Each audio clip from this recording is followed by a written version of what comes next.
আপনারা আসলে জানেন যে গত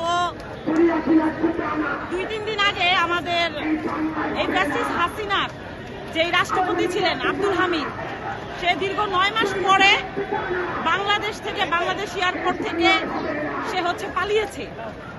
তো আমার কথা হচ্ছে যে বাংলাদেশ গণঅভ্যুত্থানের পরে আমরা যারা ছাত্র জনতা রক্ত দিয়েছি এই দেশ গঠনের জন্য,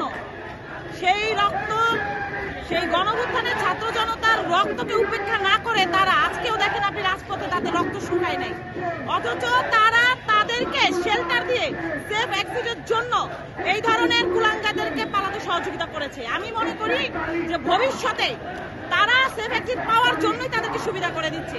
তো সেই সুবাদে গতকালকে আমাদের একটা প্রোগ্রাম ছিল যুব অধিকার পরিষদে, হয়তো আপনারা দেখেছেন, আমরা প্রধান উপদেষ্টাদের মন্ত্রণালয় ঘেরাও করেছিলাম এবং আজকে তার সুবাদে আমাদের একটা গণমিছিল ছিল।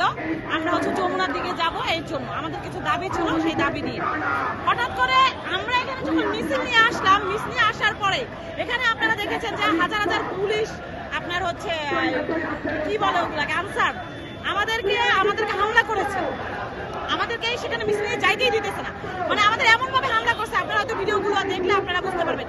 তো আমরা বলতে চাই, এখন বাংলাদেশের বর্তমানে আমরা যারা সাধারণ জনগণ আছে, আমরা তো এখন ফ্যাসিস্ট হাসিনা নাই, সবাই সবার বাক স্বাধীনতা প্রয়োগ করবে, অথচ আমরা কেন আজও এই অন্তর্বর্তী সরকার থাকা চলাকালীন আমরা কেন আমাদের বাক স্বাধীনতা প্রয়োগ করতে পারছি না? এবং আপনি ইতিমধ্যে দেখেছেন যে আমাদের গণ অধিকার পরিষদের এখানে পুলিশে অনেকে লাঠিচার্জ করেছে এবং আমি নিজে আহত হয়েছি। আমার একটা হাত ভেঙে গেছে, আমার হাতের হাড় ফেটে গেছে, মানে ফেটে গেছে, এখন এটা আমার হাত প্লাস্টার করতে হবে। তো আমাদের অনেক নারী নেত্রী আছে, তাদেরকে আহত করেছে। তো আমরা বলতে চাই যে ফ্যাসিস্ট হাসিনার আমল যদি বাংলাদেশের দ্বিতীয়বার যদি এই অন্তর্বর্তী সরকার যদি পুনর্বাসন করতে চায় এবং আওয়ামী লীগের বিরুদ্ধে যদি তারা কোনো ধরনের দালালি বা শেল্টার নিতে চায়, অবশ্যই আমরা রাজপথে এটা প্রতিহত করবো ইনশাল্লাহ।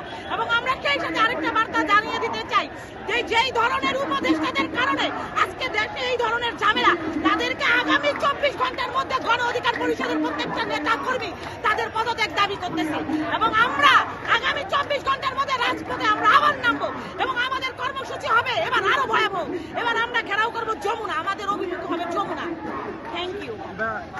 আপনাদের এই দাবিটা যতক্ষণ পর্যন্ত পূরণ না হবে ততক্ষণ পর্যন্ত আপনার মাঠেই থাকবেন কিনা? হ্যাঁ, আজকে আমরা সকাল থেকে রাজপথে অবস্থান করতেছি এবং আমাদের রাতেও আজকে অবস্থান থাকবে। এবং আমাদের এই যে ছাত্রলীগ নিষিদ্ধ করার জন্য যে ব্যাপারটা আপনারা অনেক ভিডিওতে দেখছেন যে আমাদের নূর ভাই এটা নিষিদ্ধ করে আসতেছে, কিন্তু উপদেষ্টারা তাদের টনক নড়তেছে না। এখন যেহেতু তাদের টনক নড়তেছে না, আমরা আমাদের অনশন করে যাব, আমরা চালিয়ে যাব, ইনশাল্লাহ বাকিটা দেখা যাবে।